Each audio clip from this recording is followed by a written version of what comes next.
Assalamualaikum warahmatullahi wabarakatuh. Salam sejahtera bagi kita semua. Om Swastiastu, Namo Buddhaya, dan salam kebajikan. Bertemu lagi dengan saya untuk mata kuliah Internet of Things. Pada pertemuan kali ini kita akan membahas tentang arsitektur Internet of Things. Ya, jadi apa sih dalam Internet of Things itu? Apakah ada arsitekturnya? Jadi arsitektur Internet of Things bekerja sesuai dengan tujuan sistem. Terdapat banyak pendapat tentang arsitektur Internet of Things ini.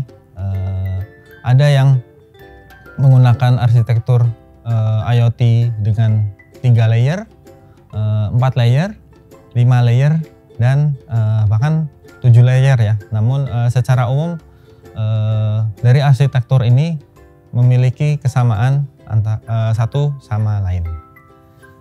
Jadi kita masuk ke arsitektur IoT untuk yang 3 layer ya. Bisa kita lihat ada layer paling atas untuk layer aplikasi atau application, layer tengahnya itu network, dan layer terbawah adalah perception, itu untuk layer terbawah ya. Nah, kita lanjut ke layer perception. Kita bisa lihat untuk layer perception ini lebih ke perangkat keras ya, seperti misalkan ada robot arm ya, lengan robot, sensor, misalkan tadi sensor panas, sensor cahaya, dan lain sebagainya.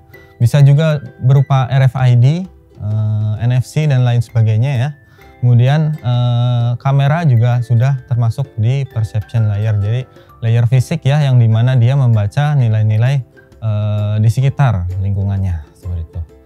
Kemudian setelah itu kita bisa meneruskan data-data tadi yang dihasilkan oleh layer perception dengan network layer, layer kedua, layer penengah.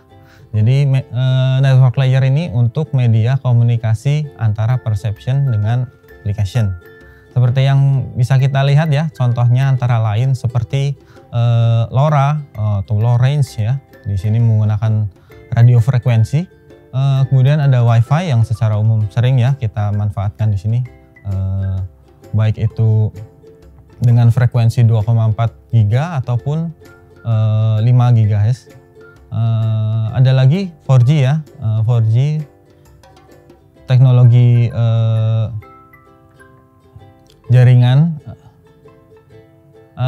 Contoh lain adalah Bluetooth. Bisa kita terapkan ya, Bluetooth low energy maupun Bluetooth versi sebelumnya. Dan di layer tertinggi adalah application layer. Di layer ini sudah berupa pemanfaatan teknologi IoT itu sendiri ya, karena layer ini langsung berhubungan dengan kita sebagai user. Itu bisa berupa misalkan kita manfaatkan untuk smart building, smart home, smart industry, dan smart health ya. Seperti yang rekan-rekan biasa pakai misalkan smart band dan lain sebagainya, itu sudah masuk ke layer aplikasi di mana dia smart health ya. Bisa memantau kondisi tubuh kita, detak jantung, dan kadar oksigen dan lain sebagainya. Itu bisa kita manfaatkan di sini. Nah, kemudian dari arsitektur 3 layer ini kita bisa kembangkan lagi menjadi 4 layer, di mana ini merupakan penyempurnaan dari layer 3 tadi. Yang bisa kita lihat dari perception layer itu SmartThings ya. Tadi pembacaan lingkungan seperti sensor dan lain sebagainya.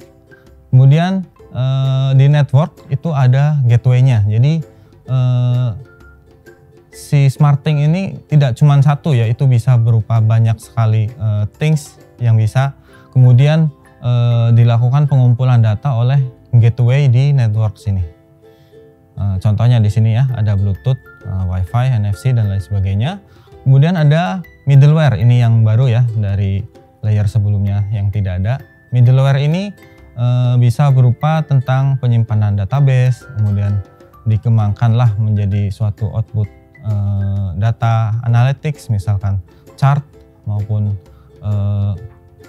graph dan lain sebagainya. Kemudian baru ke layer aplikasi, di mana aplikasi ini dimanfaatkan seperti apa gitu. Nah, kemudian untuk arsitektur IoT 5 layer ini sebenarnya pengembangan ya. Jadi untuk mengintegrasikan IoT dengan kebutuhan bisnisnya.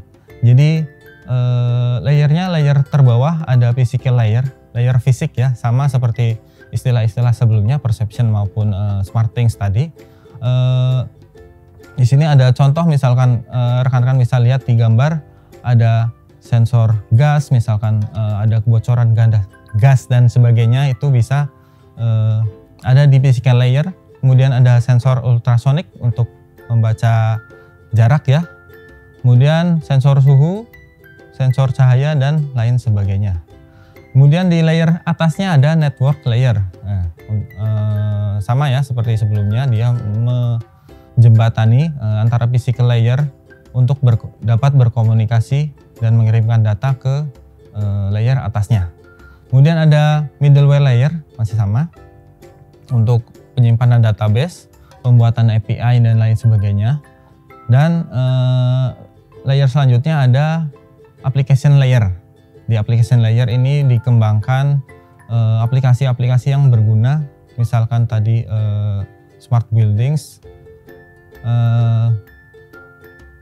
dan layer paling tinggi adalah business layer. Nah, disinilah integrasi dari IoT dengan kebutuhan bisnis, sehingga segala keputusan terkait dengan bisnis, dia bisa punya data analisisnya dan dia punya decision makingnya, ada pengambilan keputusan di situ secara bisnis. Oke. Kemudian untuk layer terakhir kita sebutkan ada arsitektur IoT 7 layer ya, 7 layer.